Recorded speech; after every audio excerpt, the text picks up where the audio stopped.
Okay, good morning everyone, your accounting tutor here. So today we are going to learn how to calculate NPV, net present value. Okay, alright, so I'll give you an example and show you how to do it step by step. Okay, so first, let's look at example. So company A conducted market research to investigate the potential market for their new products. And here they give us the anticipated profitability of product A. Okay, so annual sales, cost of sales, administration costs, depreciation, and net profit. So you can see net profit equals to sales minus all the costs, right? And also they give us the capital cost for the project A, which means the initial investment is 53 grand, okay? And then the project's expected lifetime is 5 years, and at the end of its economic life, there's a 3,000 residual value or scrap. Right, okay. And also the cost of capital for company A is 12%. And they ask us to calculate the net present value for this project. Okay, right. So to calculate net present value, I'll give you the template, okay? So we need cash inflows, all the cash inflows, and all the cash outflows, right? And then we will arrive at total future cash flow. That's total future cash flow, okay? And then from there, we discount future cash flow back to its current value, so present value of future cash flow, right? Okay, and then if you add all the present value of future cash flow together, you will get net present value. Okay, now I'll show you how to do it step by step. So we know this project lasts for 5 years, so year 0, year 1, year 2, year 3, year 4, year 5. Okay, that's the timeline. Okay, and we know its annual sales is 100,000 and everything is in thousand, by the way. Okay, so you can see I'll start getting money. I'll start earning money from year 1, right? So I put 100 here, and then all the way to year 5. Okay, that's cash inflow, right? And then another part of cash inflow is coming from the disposal. Okay, because at the end of year 5, there is a 3,000 residual value. So at the end of year 5, I get 3,000. So you can see I put 3 here. Okay, so that's all the cash inflow, which consists of 2 parts, sales and the disposal. Okay, then move on to cash outflow. So I know the initial investment or capital cost is 53 grand. Okay, so because it's an initial cost, I put it as negative numbers. I put minus 53 in year 0, right? Okay, and then we have cost of sales, which is also cash outflow. Cost of sales, which is minus 50.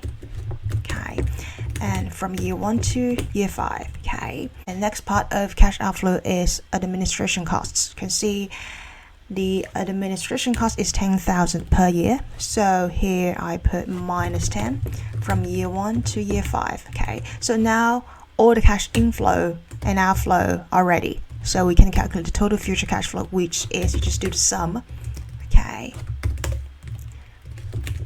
and do the same for year 1 through year 5. Okay, now we have the future cash flow. Okay, but this is the future cash flow because of time value of money. Let's say 40,000 in year 4 doesn't equal to 40,000 now, right? So I want to know how much does this 40,000 in year 4 worth right now. Okay, that's why we need to discount future cash flow back to its present value. Okay, so how to do the discount? We use discount factor at 12% because they told us the company's cost of capital is 12%. Okay, but usually in exam they will give you a table. Okay, so like this. So you just need to find the correct discount factor to use. For example, this is 12%, right? This is the cost of capital. So year 1 discount factor is 0.893, and year 2's discount factor at 12% is 0.797. Okay, so if you put this number in, okay, so year 0 is 1, right? Year 0 is 1, and then year 1 is 0.893, year 2 is 0.797,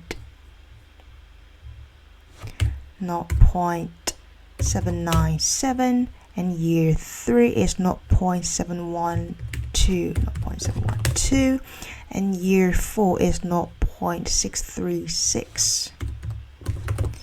Okay, and last one, year 5 is 0.567. 567. Okay, so now the discount factor at 12% is ready. Now we can discount future cash flow back to its current value. Okay, so how to do it? So it's very easy. You just use future cash flow times the discount factor. Okay, you do it for year 1 and year 5. You can see, right? Future cash flow times discount factor. Okay, so these are present value of future cash flow.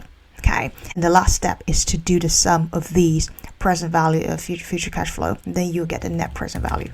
So sum all these up, then you will get the net present value. Okay, so that's how we calculate net present value. Okay, one side note I want to mention is, you can see when calculating cash outflow, we ignored depreciation, right? Why? Because depreciation is a non-cash transaction, non-cash item, so we don't care. Because, right, so what we care is cash-related transactions. Okay, you can see we only care about cash inflow and cash outflow. Right, okay, so that's something you need to pay attention when you do net present value calculation. Okay, all right, I hope this video is helpful. Your accounting tutor here. Let me know your thoughts.